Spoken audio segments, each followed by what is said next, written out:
Hello friends, welcome back to the channel Easy Gardening Tamil. நான் உங்க friend of me. நாம இந்த வீடியோவில் ஒரு மிளகு கொடியை எப்படி வளர்க்கிறது, அதை எப்படி பராமரிக்கிறது, அதிலிருந்து எப்படி அறுவடையை பெற்றுக்கொள்றது, அதை எப்படி ப்ரொபகேட் பண்ணுறது போன்ற மிளகு கொடி சம்பந்தமான அனைத்து விடயங்களையும் பார்க்க போகிறோம். வீடியோக்குள்ள போகிறதுக்கு முன்னாடி நீங்கள் இது வரைக்கும் நம்மளோட சேனலை சப்ஸ்கிரைப் பண்ணலண்டா இந்த வீடியோ கீழே காணப்படுற சப்ஸ்கிரைப் பட்டனை கிளிக் பண்ணி சப்ஸ்கிரைப் பண்ணிக்கோங்க. கூடவே நோட்டிஃபிகேஷனையும் செட் பண்ணிக்கோங்க. மிளகு கொடியை பொறுத்த வரைக்கும் இது வெற்றிலை குடும்பத்தை சேர்ந்த ஒரு கொடி இனம். அதனாலேயே இந்த மிளகு கொடியோட வளர்ப்பு முறைகள், பராமரிப்பு முறைகள் எல்லாமே வெற்றிலை, திப்பிலி போன்றே இருக்கும். மிளகை பொறுத்த வரைக்கும் 2 வகையான மிளகு இனங்கள் இருக்கு. ஒன்று கொடி மிளகு, அதான் நீங்க பார்த்துட்டு இருக்கிறது. ரெண்டாவது செடி மிளகு.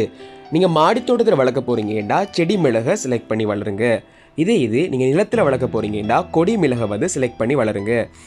ஆனால் செடி மிளகை விட கொடி மிளகு தான் அதிகமான விளைச்சலையும் நல்ல தரமான விதைகளையும் தரக்கூடியது. நீங்கள் கொடி மிளகு வளர்க்க போறீங்கன்னா அதுக்கு ஈஸியான ஒரு ட்ரிக்ஸ் இருக்கு. அதாவது நீங்கள் கொடி மிளகு செடியை நடவு செய்யக்குள்ளேயே இந்த மாதிரி ஒரு இயற்கையான ஒரு மரத்துக்கு பக்கத்தில் நடவு செஞ்சுக்கோங்க. அப்படி நடவு செய்கிறது மூலமாக அந்த கொடி மிளகு அந்த மரத்தை சுற்றியே வளரும். அது மட்டும் இல்லாமல் அந்த மரத்தில் வேர்கள் பற்றி ரொம்பவே உறுதியாக வளரும். அதனால் அந்த மரத்துக்கு தண்ணி ஊற்றும் போதே அந்த மிளகு செடிக்கும் தண்ணி கிடைக்கும்.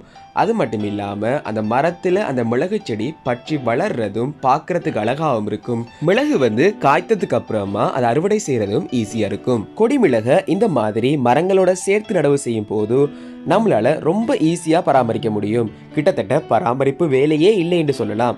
சாதாரணமாக ஒரு மிளகு கட்டிங்ஸையோ ஓடியையோ அந்த ஒரு மரத்துக்கு பக்கத்தில் நட்டு வச்சாலே போதும், அதில் பாட்டுக்கு அதுவே அந்த மரத்தில் பிடிச்சி வளரும். மிளகு செடியை பொறுத்த வரைக்கும் பூச்சி தாக்குதலுங்கிறது பெரிய அளவில் விவசாயம் செய்யும் போது மாத்திரம்தான் அவ்வளோ பெரிய பிரச்சனையாக இருக்கும்.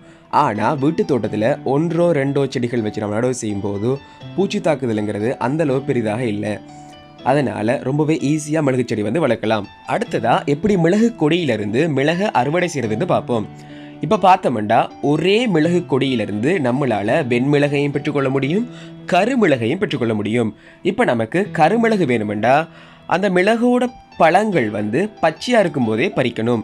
பறித்து அதை 2-5 நிமிடங்கள் அவிச்சிட்டு அதுக்கப்புறமா ஒரு காட்டன் க்ளோத்தில் அதை அவிச்ச விதைகளை பரப்பி ஒரு 3-4 நாட்கள் வெயிலில் காய வச்சிருக்கிறது மூலமாக நம்மளால் கருமிளகை பெற்றுக்கொள்ள முடியும். அதே நேரம் நமக்கு வெண்மிளகு தேவைப்பட்டா இதே பழங்களை மரத்திலேயே பழுக்க விடணும். அது சிவப்பு நிறத்தில் நல்லா பழுக்கும்.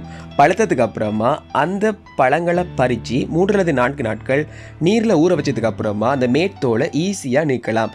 லேசாக கை வச்சு நம்ம நசுக்குனாலே அந்த மேற்தோல் தனியாக, விதை தனியாக வந்துடும். அப்போ நமக்கு ஒரு வெண்மை நிறமான மிளகு விதை கிடைக்கும்.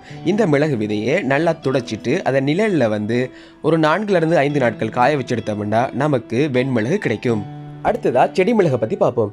செடி மிளகை பொறுத்த வரைக்கும் கொடி மிளகு மாதிரி மரங்களுக்கு பக்கத்தில் நடணும், அது பெரிய இடங்களில் படர்ந்து வளரணும்னு சொல்லி எந்த ஒரு அவசியமே இல்லை. இந்த மாதிரி ஒரு சின்ன தொட்டியில் நம்ம செடி மிளகை நட்டு வச்சாலே போதும், அந்த தொட்டியிலேயே அது வளர்ந்துட்டு போகும். அதனால இந்த செடி மிளகை நிலத்தில் வளர்க்குறத விட மாடித்தோட்டத்தில் வளர்க்குறது ரொம்பவே பொருத்தமாக இருக்கும். ஸோ ஒரு மிளகு செடியை வளர்க்கணுமெண்டா நமக்கு 2 சாய்ஸ் இருக்கு. ஒன்று நாமளே கட்டிங்ஸ் மூலமாக ப்ரொபகேட் பண்ணுறது. ரெண்டாவது மிளகு கொடி இந்த மாதிரி இயற்கையாகவே ஓடிகளை தோற்றுவிக்கும். அதாவது மேல இருக்கிற கொடியிலிருந்து நிலத்தை நோக்கி ஓடிகள் கீழ் நோக்கி வளர தொடங்கும். அப்படி நிலத்தில் அந்த கொடிகள் படும்போது இயற்கையாகவே வேர்கள் தோன்றும். இந்த மாதிரி வேர்கள் தோன்றின ஓடிகளை கட் பண்ணி நம்ம புதுசா நடவு செய்யறது மூலமா நம்மளாலையும் புதிய ஒரு மிளகு செடியை ரொம்பவே ஈஸியா உருவாக்கி கொள்ள முடியும். கட்டிங்ஸ் மூலமா வளர்க்கும் போது வேர்கள் தோன்றதுக்கு டைம் எடுக்கும். அது மட்டும் இல்லாம நம்ம நடவு செஞ்ச எல்லா கட்டிங்ஸ்லயும் வேர்கள் தோன்றாது. ஆனா இந்த மாதிரி இயற்கையாக வேர்கள் தோன்றின ஓடிகளை கட் பண்ணி நடவு செய்யறது மூலமா நம்மளால 100% சக்சஸ் ரேட்டை பெற்றுக்கொள்ள முடியும். அதிக வெயில் தேவைப்படாம ரொம்பவே குறைவான வெயில்ல ரொம்பவே ஈஸியாக வளர்க்கக்கூடிய இந்த மிளகு செடியை நீங்களும் உங்களோட தோட்டத்தில் வளர்த்து பாருங்க. ஸோ ஃப்ரெண்ட்ஸ், இந்த வீடியோ உங்களுக்கு பிடிச்சிருந்தா இந்த வீடியோ லைக் பண்ணுங்க. இந்த வீடியோ பற்றி உங்களோட கருத்துக்களையும் சந்தேகங்களையும் இந்த வீடியோ கீழே கமெண்ட் பண்ணுங்க. இந்த வீடியோவை உங்களோட ஃப்ரெண்ட்ஸ் அண்ட் ஃபேமிலியோட ஷேர் பண்ணுங்க. மறக்காம நம்மளோட சேனலை சப்ஸ்கிரைப் பண்ணுங்க.